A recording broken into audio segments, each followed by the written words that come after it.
Yeah, what it do, big dog? What's going on, man? What's Hey, going look, on? man, we back at it with again though. I guess we gotta address the elephant in the room though, Big Josh. Doc Rivers just got fired. He's a championship coach, and he blew the most 3-1 leads though, bro. Like, how you feel about that shit? Shit. I told you the other day, man. I saw it coming. You know, on one hand, I'm like, he deserves it. But at the same time, it's like, I don't know, I'm conflicted because it's like, yeah, he needs to get fired, but like, you can't coach somebody to get more than 15 points. I mean, I don't know what you want the man to do, but he's been, like I said, he's been there a while. He hasn't even made it to the NBA Finals or even the conference finals. Mm-hmm. So, I mean, I don't know who you go after at this point. Maybe Mike Budenholzer. You might, I can see that, but you heard from me here first. Personally, I think Jason Kidd's next. I know you told me, you don't see it happening. I think Jason Kidd might be next because you have all these good coaches right now. Basically, the free agency market. You can go get yourself a good coach, and maybe you can make Lucas stay and Kyrie stay. Give him try to give it another year. You know what I mean? Give it another shot. Now, Josh, they lost by 22 points. And let me give you some stats right quick, too, to give you some stats. James Harden had 9 points, 3 from 11, and 1 from 5.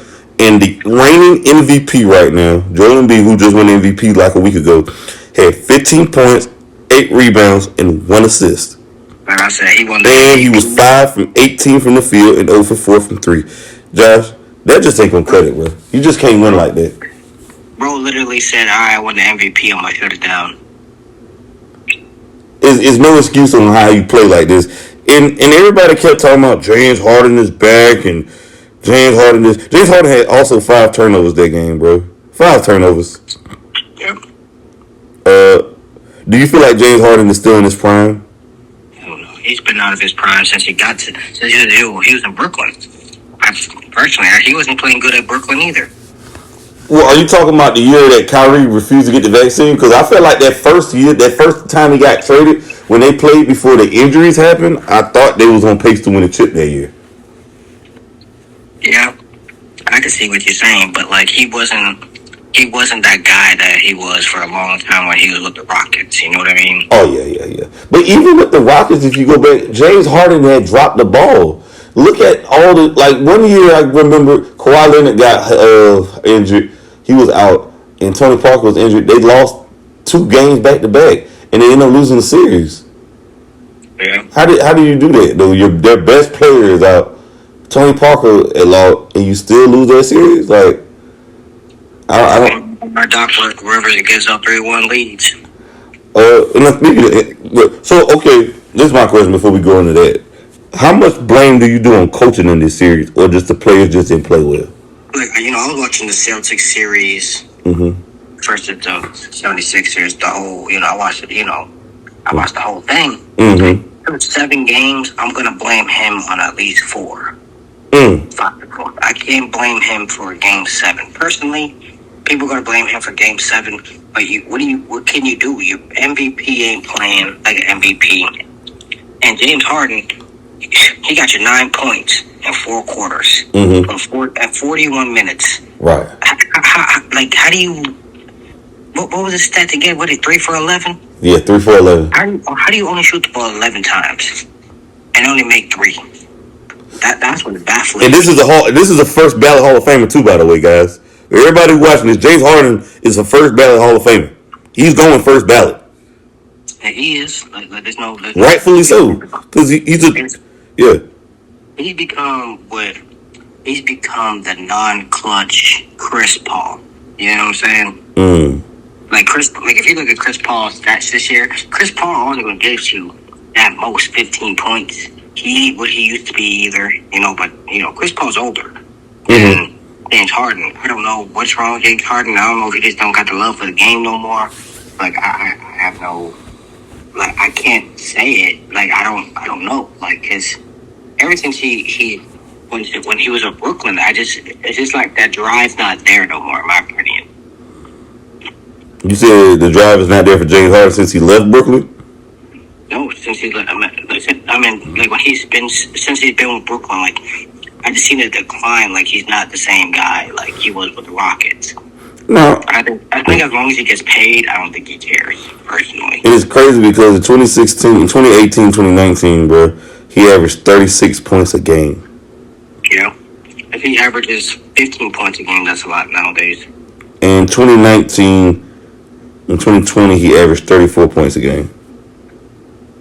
Like, I don't know what changed.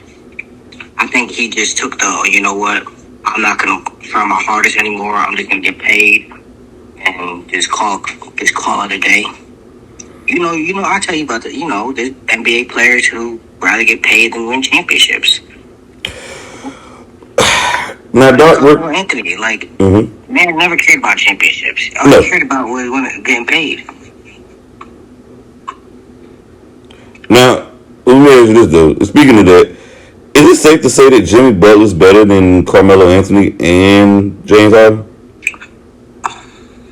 At this point, Jimmy Butler is better than James Harden, but when James Harden he was at point, he was the best player in the league for like 3 years, 4 years.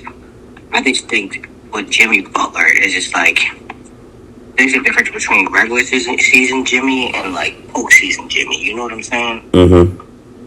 Like in the regular season, like Jimmy Butler is really good, but he's not like what he is in the playoffs. And I think Jimmy understands that he becomes a different person in the playoffs. And it's like the same thing with like Carmelo Anthony and James Harden. They regress. They act like they don't know how to play basketball when they get to the playoffs. Now let me give you some right here. Let me give you some real shit right here. In 2018-2019, when James Harden had his best season, by the way, Mike D'Antoni was his head coach. Is it safe to say that Mike D'Antoni got the best out of James Harden, statistic wise, but but fundamentally wise, he was just a terrible player?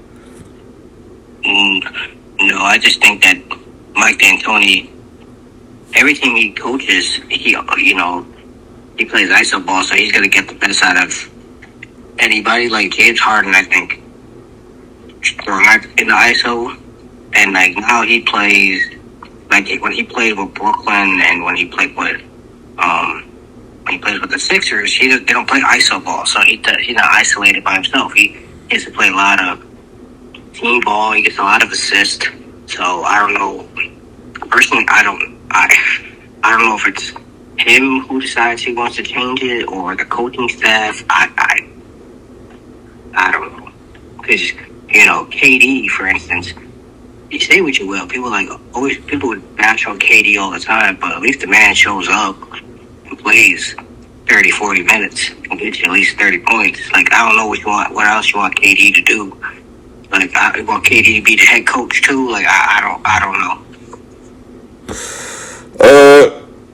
And it's crazy that year. He had his most statistical year that year.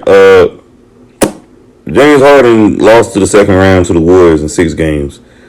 Yeah. And I remember that season though. Everybody was saying he was better than Kobe Bryant. He's the greatest scorer we ever seen. But it never translates to the playoffs. Why do you think that is though? Teams adjust. You have 7 games to adjust. You can adjust, like in the NBA season, when you see a team 3 times, 4 times, it's spread out through the season. You're not seeing them within a 2-week span. When you get to the playoffs, you're seeing a team. If it goes to 7 games, you're seeing them within a 2-week span, so you can make adjustments. And I think that's a lot of players' issues who decline in like Joel Embiid. You can change change lineups and stuff. You can mix and match. Like in the regular season, you really can't. You could do that, but it's not like you're gonna see Joel Embiid next week again. You know what I mean? Mm-hmm. Or in playoffs, it's like, okay, if I play you Tuesday, I'm gonna see you again on Thursday, so I can make changes on the fly. Whereas in the regular season, if I play you in October, I might not see you until February.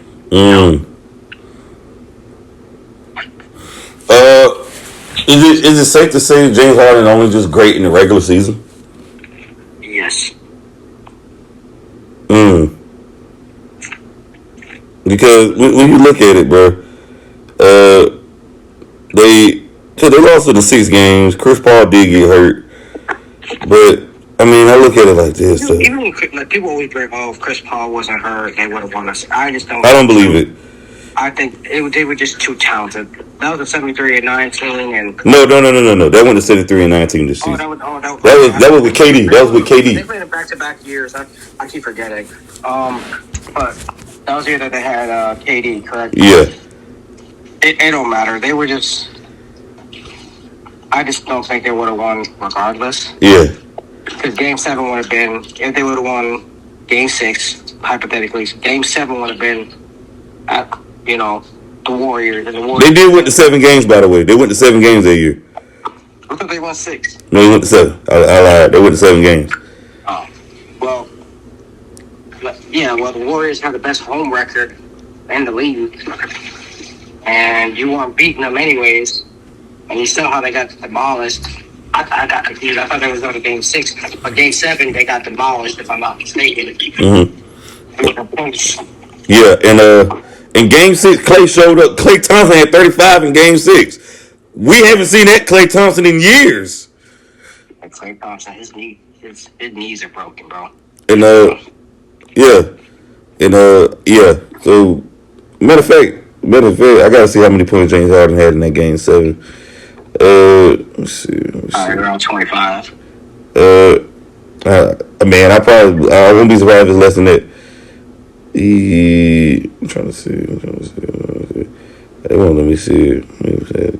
Go to Stat News. Okay. You say what? Go to Stat News. Oh yeah. Okay. Hold on. Let me pause here.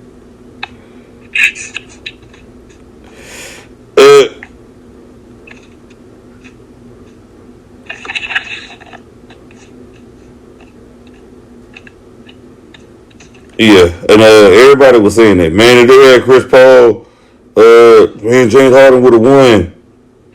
No, he wouldn't. I don't think so. They were just, that was, they were just, man. The Warriors were literally winning every game 4-1, basically, and then they finally go against, I think personally they put the foot off the gas. And they kind of overlooked the Rockets. He had 32 points in that Game 7. I figured, I know he had his points. But he shot the ball inefficiently. He was 12 for 29. And he was 2 for 13 from the line. And Mike D'Antoni is his coach. And, yeah, it was just terrible. You think Mike D'Antoni is going to become the coach? He can be a coach again? Mike D'Antoni is a likable guy. Everybody likes him in the league. He's part of the go along, get along game. He revolutionized the game, I felt like, with Steve Nash. So I think he'll get another shot. And, I mean, he's only 66. 70-something years old. I think he'll get another shot. And oh, by the way, Trevor Reason in that Game 7 gave you 0. He gave you a fucking donut. Yeah. He was 0 for 9, 7 boards, 2 assists. He was a no-show. You know how good, I'm going to tell you how good, change the topics real fast. I'm still watching this Lakers game. Yeah. Want to know how good the Nuggets are, man? Yeah. They have Aaron Gordon out there, 30 minutes, and he only got 8 points. Yeah, because he ain't the main topic. Even though Aaron I know, but that's just how good they are. Oh, yeah. When your power forward doesn't have to do anything. Oh yeah. And he still contributes to the team without scoring though. Yeah, he does. He's a good defensive guy. And he's athletic. I think he's better than Wiggins, if you ask me. Oh yeah, of course. Andrew Wiggins is a really good shooter of the ball, but it's just he just got better intangibles. Sorry? He just got better intangibles than Wiggins, I feel like. Yeah, of course. Aaron Gordon just But you just don't know which Aaron Gordon's going to show up. One moment he might show up and give you 15, 20 points. Another game he might give you 5 points. Oh yeah, by the way, this was the 2018 series. This was 2018.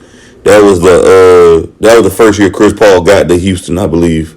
Yeah, but I'm pretty sure. You sure that wasn't the 7-3 and 9 team? No. 7-3 and 9 team dominated everybody in the playoffs. That was the year with Harrison Barnes, and they lost the 3-1 lead to the Cavs. Okay. Yeah, but yeah. Then the Warriors were damn near in the finals for like 6 years in a row, 7 years in a row. I be forgetting which team was which. Yeah, that 2018 team though. Yeah, they pushed them to Game 7, and we gonna switch topics back to we're gonna go back to coaching. So with Coach of the Year awards, I just read another stat. The Coach of the Year award might be the most meaningless award because these are the coaches that got fired the last 6 years. Mike D'Antoni from Houston, Dwayne Casey from Detroit, and he coached who he coached? God damn it, the Raptors. Mike Budenholzer just got fired. Nick Nurse got fired, and Monty Williams just got fired. In 2017, wait, let me say this right quick. 2017, Mike D'Antoni won Coach of the Year. 2018, Dwayne Casey, Mike Budenholzer, Nick Nurse, 2020. Tom Thibodeau, Monty Williams, and Mike Brown won this year. So go ahead. Oh, no, I was gonna say, Coach of the Year don't mean shit in the NBA. It's the what have you done for me lately league. And it's sad, but it's true. Like Monty Williams, we had the discussion earlier about Monty Williams. People gonna think I'm crazy, but Monty Williams, personally, I don't think he was all that as a good coach. He did not make adjustments. Yeah, I mean, you can't be like, oh, make adjustments, and I don't know. Personally,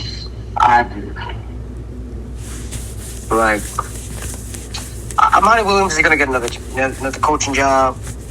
He'll probably, I could see him. I'm trying to think around the league who. All these coaches, like, matter of fact, you know what? All these coaches that got fired, they might just do a bring around the rosy type shit and just have the coaches that got fired to go get replaced at another team, you know what I mean? Right. I can see that happening.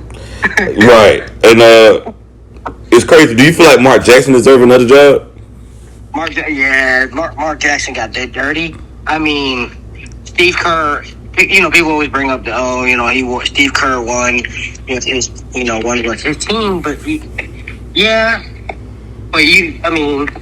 at the same time, sometimes it takes another coach to take it to another level, you can't blame, like, okay, if Steve Kerr won one championship and didn't win nothing after that, then I'm like, all right, you know what, but Steve Kerr won 4?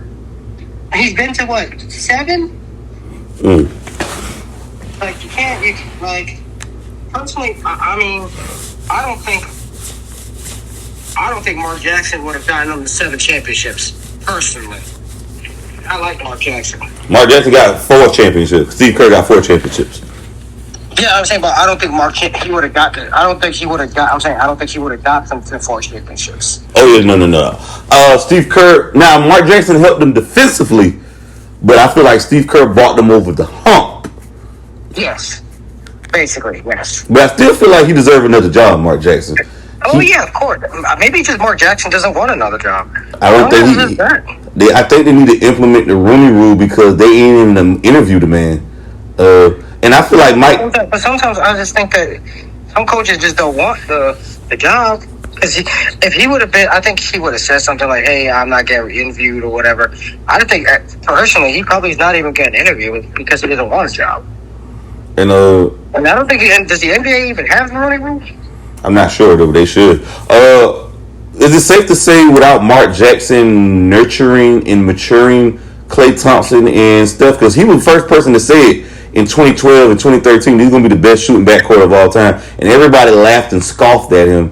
Do you feel like if Mark Jackson didn't nurture the talent, do you feel like Steve Kerr would have ever got them over the hump if he wouldn't have nurtured that talent? No. I don't know, because sometimes, like I said, sometimes it takes scenery to change things.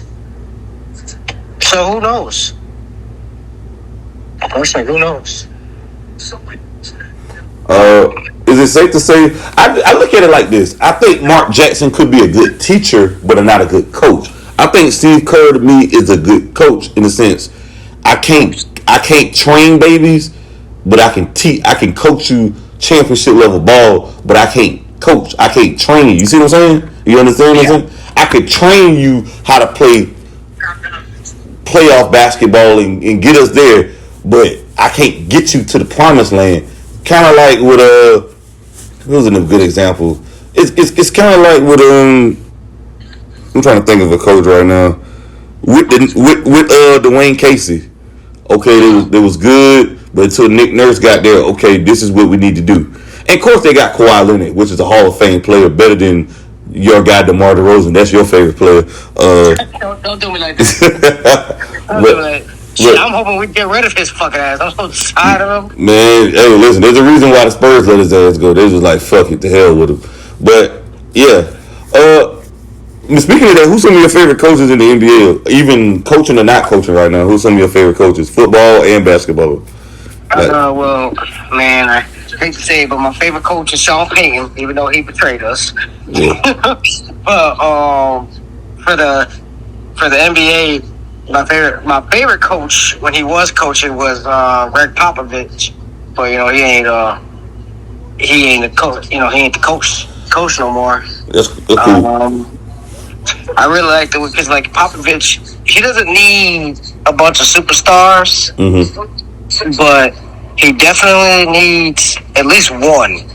I mean, you got to think: is it safe to say if Tony Parker or Manu Ginobili went with the Spurs, you don't think those guys would have been all-star players? I think they got all-star talent there. Oh yeah, of course. They just don't have personality. That's what I think. I agree. I agree with that. But okay, I think I'm gonna go with mine is Phil Jackson. For football, I'm gonna say Andy Reid. I think Andy Reid is just a fucking genius coaching wise. Yeah. And I'm gonna tell you right now, Sean Payton doesn't get it done over with Denver, then the conversation is gonna be over about him and Drew Brees and And I'm gonna go with what the other dude is. Tony Dungy was a damn good coach. I like Tony Dungy. Oh hell yeah, Tony Dungy was one of the best. People don't really talk about his defenses. When he was with he had a lot of good defenses with the Colts. They just of course you're not gonna remember them because you had the Peyton Manning scoring 35 points a game and shit. Yeah. I mean that's a whole lot easier when you got a Hall of Fame quarterback, a first ballot. Yeah, but his defenses were always really good. I think he had one. Honestly, I think throughout his whole career with the Colts, he had one bad defense, and that was the year they won the Super Bowl. Honestly, holy shit! That was the year they won the Super Bowl. Damn. And I'm gonna go with I'm gonna say him. I'm gonna say I gotta go with Bill Belichick. Bill Belichick is a fucking genius, man. I gotta go with him, man. I think he's a genius. A fucking amazing. And basketball, I'm gonna go with. I like Larry Brown a lot, man. Larry Brown don't get enough credit. Yeah, Larry Brown. I like Larry Brown too. Larry Brown don't get enough credit, I guess, because he didn't coach a mega superstar Hall of Fame. Well, he did coach Allen Iverson that year, and then went to the Coach of the Year, and they went to the NBA Finals in the gentleman's sweep.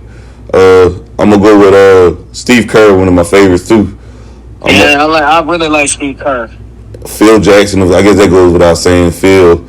How'd I forget, man? How'd I forget about Phil Jackson? I'm gonna take it back another notch. Jerry Salone for the Utah. Jerry Salone always had a winning season with Utah. If you go back and look at his stats, Jerry Salone for Utah Jazz.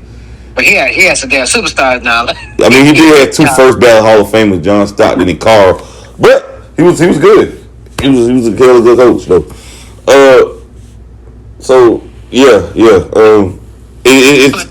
But like people always be like, oh, he got two Hall of Famers. Something, man. So what? So what if he got Hall of Famers? Right. That should get me fucking mad when people go, oh, he got Hall of Famers. So fucking what? I mean, Dale Harris coached the goddamn Lakers before Phil Jackson, and he couldn't do nothing with Shaq and Kobe. And the next season, they in the NBA Finals, and they won the championship. Yeah, Phil Jackson might be one of the great. He in my opinion, is the greatest. Oh, damn, I forgot about it. Pat Riley. Pat Riley got to be in there, too. Oh, how we forgot about Pat Riley? Pat Riley. Between Pat Riley and Phil Jackson, those are probably the two best coaches of all time. I mean, people might say otherwise, but I think personally those are the two best. Pat Riley on his own has